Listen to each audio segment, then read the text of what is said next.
Nongeye kubasuhuza mbahaye ikaze, ni karibu cyane rero abakunzi bacu kuri Kirabo TV, mukomeze mugire ibihe byiza aho muherereye. Tugiye kureba ubusobanuro bw'amazina, inkomoko n'imiterere y'abantu bitwa amazina ngiye kubabwira. Reka duhere ku izina David. David ni izina rihabwa abana b'abahungu, rifite inkomoko mu Giheburayo. David risobanura ukundwa. Ni izina rizwi cyane muri Bibiliya, cyane mu isezerano rya kera, aho bavuga David wabaye umwami wa kabiri wa Isirayeli, kandi akaba ariwe wishe umurwanyi w'igihanganye Goliath mu ngabo z'Abafilisitiya wari warazengereje Abisirayeli. Umwami David yategetse mu kinyejana cya 10 mbere y'ivuka rya Yesu. Mu magambo y'impine bamwe bakunda kwita ba Devu, Devi, rifitanye isano na Devana, Devida, Davinia, ahabwa abana b'abakobwa. Bimwe mu biranga ba David. David ni umuntu ukunze kubyara abana benshi, ni umunyamahirwe mu buzima kandi uhora yishimye. David ni umuntu ucisha make ariko akagira igitsure, akunda kwisanzura kandi rimwe na rimwe akavuga make. David akunda ibintu byo gusetsa, ntiyabaho atabikora, nko kwigana abantu, gukinisha abana bato, gukubagana n'ibindi byose bisekeje. David ni umuntu ushyira mu gaciro kandi ureba kure mbere yo kugira icyo akora, ntagahuzagurika, ahuzagurika gake gashoboka. David agaragaza amarangamutima ye cyane, ikintu cyose cyoroheje gishobora kumukomeretsa cyangwa kikamushimisha ku buryo burenze urugero. David arihangana kandi kuba yitwa David bimwongera icyizere cyo gukora cyane, akagira icyo ageza ku bandi. David akora ibye wenyine, akifatira imyanzuro ndetse akifataho urugero, akirebaho mu byo yagiye yica cyangwa se akabikiza. Mu ikoranabuhanga ahanga udushya, usanga azi gucukumbura kandi akunda ibintu bikozwe neza cyane. Ngubwo ubusobanuro bw'izina David. Irindi zina ni Ange. Ange ni izina ry'abakobwa rikomoka ku rurimi rw'Ikigereki, rikaba risobanura intumwa. Ba Ange bakunze kurangwa no kugira ubuntu, bakora ibintu byose ku murongo nta kavuyo. Bagira inzozi nyinshi, bagira umutima w'impuhwe kandi bagaragaza cyane ibyo batekereza. Sandrine. Sandrine ni izina ry'abakobwa rikomoka ku rurimi rw'Ikigereki, risobanura kurinda ikiremwamuntu. Ba Sandrine barangwa no kumenya gufata ibyemezo, kubona ibintu byose ku ruhande rwiza ntibite cyane ku ngaruka, bazi guhanahana amakuru, bavugisha ukuri kandi bagira udushya twinshi. Honorine. Honorine ni izina rifite inkomoko mu rurimi rw'Ikilatini, ryakunze kwitwa Abaromani, rikomoka kuri Honorius, bisobanura icyubahiro. Imiterere y'aba Honorine. Honorine ni umuntu ukunda ubuzima cyane, agira ishyaka kandi agira amarangamutima menshi. Ashobora kwishima cyane mu gihe gito cyangwa akarakara cyane. Yanga ibintu biri hagati na hagati, ntibikina gikunze abagikunze kandi niba cyanze nabwo biba ari ibyo. Honorine ni umugwaneza, akunda gukora ku buryo aba yumva atakwicara hamwe. Yiyumvamo imbaraga kandi aba yumva ashoboye, ashobora kugira amahane rimwe na rimwe. Honorine iyo akiri umwana ntabwo baba agira, aba ari umunyembaraga kandi atumvira. Ashobora kugira ishyari no gukunda utuntu kandi ahora mu amakimbirane n'abavandimwe be. Honorine naca ku ruhande, ntiyihishira kandi akunda guhangana. Ibyo ba Honorine bakunda. Honorine akunda gutsinda, yanga akarengane kandi akunda guhangana. Akunda kuyobora no kuba umuntu ukomeye ahari, ntiyihangana kandi aba ashaka ko ibintu byose bica mu nzira uko abishakamo. Honorine aba ashaka kuba uyoboye kandi ari we muri we, agira amarangamutima menshi nubwo uko agaragara inyuma bitagaragaza amarangamutima ye. Mu rukundo bikunze kumukomerera kuko aba ashaka gutegeka, agira gufuha cyane ku buryo biba byiza iyo ahuye n'umusore w'umunyamahane kandi umurusha gutegeka ku buryo Honorine aburizwamo. Imirimo aba yumva yakora harimo iyo mu rugo ifite aho ihuriye n'amafaranga cyangwa ubucuruzi. Bifite aho bihuriye no guteka no kuba umuntu ukomeye nk'igisirikare, amategeko ya politike, itangazamakuru, gukina amafilime n'ibindi bituma amenyekana cyangwa akaba umuntu ukomeye. Ibyo nibyo Honorine akunda. Joseph. Joseph akunze kuba ari umunyakuri, umunyamigisha, ari inyenyeri y'abandi ndetse rimwe na rimwe akaba ari umuvumbuzi.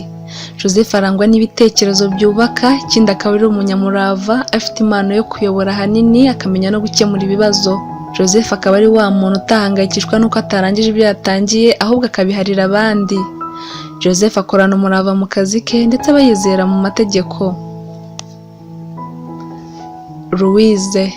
Louise ni wa muntu ugira ubuntu ariko ubuntu bwe akabugirira umuntu uzamwishyura. Louise ahorana morale, arasabana kandi akaba ari umunyabwenge. Ikindi ahora ashaka ubwiza kandi aba ari wa muntu ukora ikintu ari uko yabanje kugitekerezaho. Louise aba yumva yayobora abandi, ni umukozi mwiza kandi aba ari wa muntu ugira umutima ukomeye. Louise aba yumva yakora ibitandukanye n'iby'abandi kandi akikundira politiki n'ubuhinzi. Ornella ni wa muntu wihangana kandi ugira umutima ukomeye, iyo urebye ngo aba ari umunyeshuri mwiza wakira ubumenyi mu buryo bworoshye kandi akanabukoresha neza. Ashobora kuba ari umwere cyangwa umunyabyaha, akunze kurwana ibibazo bye bucece ntawe abibwiye. Ahora we yumva yahorana umutuzo, agahora ahantu hatuje, akunze nanone kwishimisha mu buzima, mu rukundo, kandi ibyo yiyemeje aruhuka ari uko abirangije atitaye ku ngaruka mbi ari bubigiriremo. Ornella akunze kuba ari umuntu uvugisha ukuri ndetse wubahiriza na gahunda. Desire cyangwa Desire. Desire aba ari umunyembaraga mu buryo bwose, akunze kuba ari umushoramari ndetse ari n'umukozi mwiza, haba mu mitekerereze ndetse no mu bikorwa. Ikindi akunze gufata imyanzuro neza atagize uwo abangamira bitewe n'imiterere ye.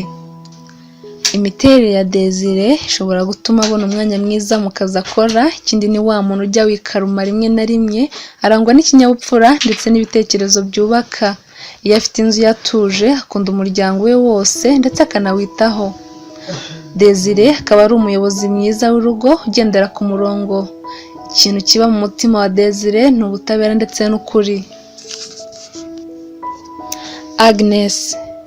Agnes ni umunyembaraga uhambaye kandi wihagararaho. Agnes ntabwo aba ari umwubatsi gusa, ahubwo aba azi no guhiga agahigura. Aba yumva abantu bose, agendera ku byo washaka cyangwa mu bitekerezo bye, aba ashaka ko nta muntu wamugenga ahubwo we akigenga. Agnes akunda ubushakashatsi, aba ari wa muntu uzi icyo ashaka n'impamvu agishaka. Iteka ahora ategereje igihe yazabonera amahirwe maze agakora imirimo ye ntawe umutegeka, akora buri kimwe mu nzira ze. Eric cyangwa Eric. Eric ni wa muntu mushobora kwemeranya ikintu ariko mu minota mike ukabona arahindutse. Ibintu akora byose ntabwo biba bigenda nk'uko abishaka, akunda kwidagadura. Eric ubwisanzure nibwo abashyize imbere. Eric ntabwo ajya abona umwanya wo kuruhuka kuko ahora ahugiye mu bintu bitandukanye. Eric ahinduka vuba, ni wa muntu uba ufite igikundiro. Ikindi kandi Eric ahora ashaka ikintu yakora kugira ngo ayobore abandi. Eric agira impano yo kwishakishiriza icyerekezo cye ndetse no kuzagera ku cyo yifuje mu buzima. Esther cyangwa Esteri. Esther nawe ni wa muntu mwumvikana ku kintu ariko mwatandukana gato mwakongera guhura ugasanga yahinduye ibitekerezo, mbese muri make arahindagurika. Ahanini n'ibyo akora usanga bigoramye, akunze kwidagadura, nawe yikundira ubwisanzure nka Eric. Gusa we akaba ari wa muntu uhorana morale ndetse akunze kuba afite igikundiro. Akunze gutembera kandi ni wa muntu ushima. Yikundira kuvuga cyane, mbese umuhaye igihano wamwicisha irungu. Richard akunze kuba ari umunyamategeko kuko bimuha mu maraso, icyo yatangije cyangwa yatangije aruhuka ari uko akirangije. Richard ni umunyembabazi ndetse akunda no gufasha abantu. Richard ni wa muntu wirekura, akunze kugira umwanya wo kuruhuka, ikindi kandi yemera icyo ahawe cyose. Richard impano yo kuyobora, ubushoramari, ubucuruzi, ubuhanzi ndetse n'ubushakashatsi mu bya siyansi, ahora kandi yumva ko yakora iperereza ku kibazo cyananiranye. Mu by'ukuri kandi ngo ni wa muntu uba yumva yakwisumburaho mu buryo bw'ubwenge. Corvis agira igikundiro, ni umuntu ushyira mu gaciro, agatekereza adashyizemo ibikabyo cyangwa amarangamutima. Ku nzozi zose yacamo kugira ngo agere ku ntego ye mu buryo bufatika azigeraho. Corvis ntagashiturwa n'ibije byose cyangwa nuko apfa gucika intege, ntabwo apfa gucika intege, ibi bigatuma kenshi agera ku nzozi ze. Corvis kandi ntabwo agendera ku bitekerezo by'abandi, ntabwo ari nyamujyi iyo bigiye, we akomeza inzira yiyemeje. Uko byagenda kose agera ku kintu yiyemeje. Corvis intege nke zizira ku bantu akunda kuko ntacyo apfa kubima. Yagusezeranyije ikintu aragikora.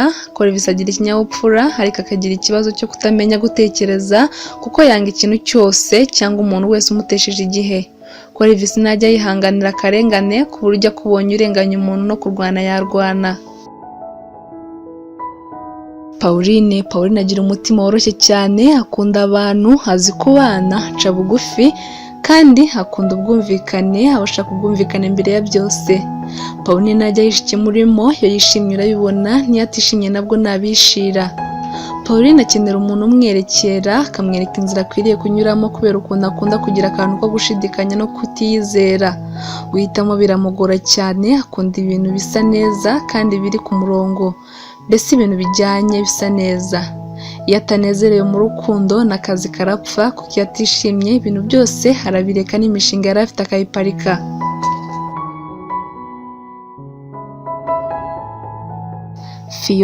Fiona ni izina ry'umukobwa, risobanura umukobwa ufite uruhu rukeye.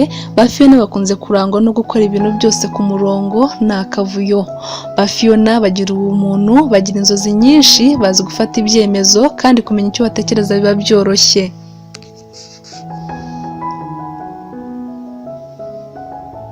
Sylvia ni izina ry'abakobwa rikomoka ku rurimi rw'ikilatini, rikaba risobanura ishyamba. Ba Sylvia bakunze kurangwa no kumenya kubana n'abandi, bafata umwanya wo gutekereza ku byo babona, bagira umutima woroshye kandi bakunze gutsinda mu byo bakora. Robert ni izina ry'abahungu rikomoka ku rurimi rw'ikidage, rikaba risobanuye icyubahiro. Ba Robert barangwa n'umutima w'impuhwe, babanza gutekereza mbere yo kugira icyo bakora, bashaka kuba abajyanama beza, bakunda amahoro kandi ni abanyabwenge. Claudine ni izina ry'abakobwa rikomoka ku rurimi rw'ikilatini, rikaba risobanura ucumbagira. Ba Claudine bakunze kurangwa n'umutima w'impuhwe, ni abanyamahoro, babanza gutekereza mbere yo kugira icyo bakora, ni abajyanama beza kandi babasha gukemura ibibazo. Chantal ni izina ry'abakobwa, rikaba ryari izina ry'umuryango, nyuma rikaza kuba izina. Ba Chantal barangwa na gahunda mu byo bakora byose, baravumbura cyane, iyo biyemeje kugira icyo bakora bumva nta cyabatanga imbere, bagira ingufu kandi bagacira amarangamutima kurusha ibintu. Ubundi rero ahanini nk'uko ubushakashatsi bwagiye bubyerekana, ngo usanga izina ry'umuntu ari ryo risobanura uwo muntu, kuko ngo iyo urebye imwe mu myitwarire iranga uwo muntu iba ihuye n'ubusobanuro bw'iryo zina.